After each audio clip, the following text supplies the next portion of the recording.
ভাই ভাই টাকা পয়সা কিছু নাই, একটা শুকনো রুটি খেয়ে বাইরেছি। আমি তো হ্যাঁ শুকনো রুটি খাইছো, হয়তো কিছু খাই না। কিছু না খেলে আমি কি করতে পারি? দা ভাড়া তা দেন, দা ভাড়া তা দেন। ভাই ভাই এমনি আছে বিপদে, টাকা পয়সা নেই, অন্য বেতন পাই না। দেখছি দেখছি দেখছি দেখছি দেখছি ভাই ভাই ভাই ভাই ভাই কিছু করিয়ে না, মানে একটা নিয়ে যা যা। আজকে কামাই হয়ে গেছে, আর চিন্তা নাই। এনে অনেক টাকা, অনেক টাকা, আর লাগবে না আমার, যা আছে তা। আজকে অনেক কামাই হয়ে গেছে আজকে।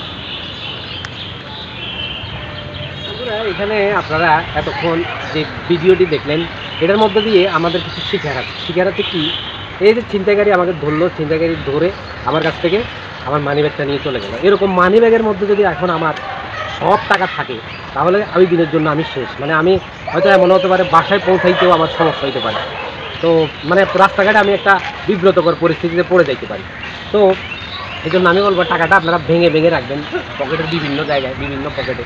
কারণ আমাদের শরীরে বিভিন্ন পকেট আছে, যেমন পাঞ্জাবি পরলে পাঞ্জাবির 2-3-4টা পকেট থাকে, শার্টেরও পকেট থাকে, গোপন পকেট থাকে, বিভিন্ন ধরনের পকেট থাকে। পকেটে ভাগ ভাগ করে রাখেন, সেক্ষেত্রে আপনার অন্তত প্রবলেমে পড়বে না। যেমন আমি মানি ব্যাগ নিয়ে যাওয়ার পরেও আমার কাছে এখানে কিছু টাকা রয়েছে, তারপরে এই পকেটে কিছু টাকা রয়েছে, এই তো এগুলো দিয়ে অন্তত পক্ষে আমি বাসা পর্যন্ত পৌঁছাতে পারবো, বা আমার কোনো আত্মীয় স্বজনের বাসায় আমি পৌঁছাইতে পারবো, বা কাউকে আমি অন্তত ইনফর্ম করতে পারবো যে কি আমি বিপদে পড়ছি, আমাকে উদ্ধার করে। তো এটাই বলার ছিল, এটাই আপনাদের উদ্দেশ্যে মেসেজ। আমাদের ভিডিওগুলো ভালো লাগলে আপনারা লাইক দেবেন, শেয়ার করবেন এবং আমাদের চ্যানেলটি সাবস্ক্রাইব করে রাখবেন এই ধরনের আরও ইন্টারেস্টিং ভিডিও পাওয়ার জন্য। ধন্যবাদ।